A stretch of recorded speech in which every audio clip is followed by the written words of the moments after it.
Hello, everyone. Welcome back. Today, we're talking about progressive loading for strength, and we'll look at that in our push up movement. So, if you want to build strength, you need to learn how to progressively load your body. So, in the classic push-up position. So why don't we just find this for a moment together? Think of like the top of your push-up is your plank position, right? Knees straight, arms straight, neck in line with the rest of the spine position. So let's bring the knees down for a moment. If holding that position number one is a little challenging, there's that to notice. If you know that doing that motion of a push-up with your knees lifted, you can maybe do one, or you know that you generally bring your knees down and you can do a few there, but it feels really challenging, right? We can't do a number, let's say 8 to 10 repetitions, then we need to learn how to regress and progress movements. So the number that I'd like you to consider and to be paying attention to is this 8 to 10 repetitions. So for our push-up, we want to take that classic push-up, starting of a push-up position alignment, and we want to regress that. So we want to deload. We want to take off some of the pressure, right? Some of the load to our upper body so we can move through 8 to 10 repetitions of the push-up, but holding that same shape. Yes? So this is where we can have a chair or we can come to a wall.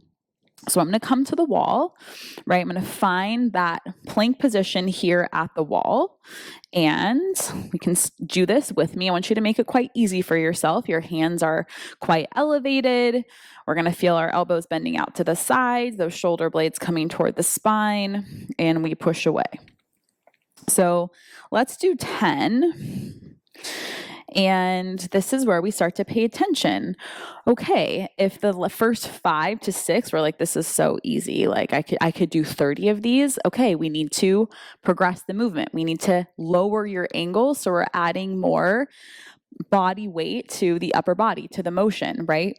If this is feeling perfect, you get to 10 and you're like, wow, okay, I'm a little tired, my arms are a little fatigued, then we know we've kind of found your spot, and you're going to stay there for a number of weeks, maybe even months, until you feel so strong, so able, so ready to take that range, take that angle a little bit lower. Eventually we go lower, lower, lower until we're in our push-up position and able to do the number of repetitions, 8 to 10 for 3 to 4 sets.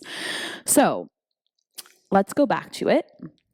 Give those hands a little shake out. We can like roll out the shoulder blades a little bit, give a little wiggle out. And if that angle that you first chose right now was like, okay, I felt a little tired, that 10th one, like I know taking my hands a little lower, I won't be able to do, again, 8 to 10, then you stay there. If you're like, that was no problem, again, I could do 30 or 40, then I want you to find a lower angle to start off in. We find the plank, right? We're not buckling. We find that really neutral alignment through the rest of the spine. And let's try 8 together. So we think progressive loading, right? Slow progressive loading over time, not just a week, maybe not even just a month, but we can think months of being at one particular spot, getting as strong as possible, able as possible, and then we kind of start, okay, I'm going to test the waters, right? I'm going to start to take it a little lower. Sometimes we might need to progress it, and then we might need to regress it, depending on all the other circumstances in our lives and other ways that we're training, other movements that we're doing. So the basic tenet, right, for progressive loading is that we find the movement that we want to do. Strength is specific. We're talking about a push-up. So we want to do a push-up.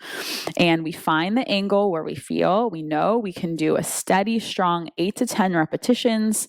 We do 3 or 4 sets of those. And we continue there for a number of weeks. When you feel like interested, curious to test the waters, we take that angle a little bit lower, We see if we can do the 8 to 10. If that's possible, great. You just found your new loaded position, right? You're starting to notice those strength adaptations in your body. If you start to take the angle lower and you can only do 3 or 4, you regress the movement. You go back to the same range you were working with or something in between. So progressive loading, so important. You'll see this in our variety of movement practices that we offer. Keeping this in mind, if we want to build strength, not just for our push-up, but in other positions, we need to keep this in mind. So you'll notice in our classes, you'll see repetition, you'll see a variety of movements using this idea of progressive loading to help you to build the strength in a full range of motion, which will give you that sense of mobility and flexibility over time as well. All right, we'll see you soon.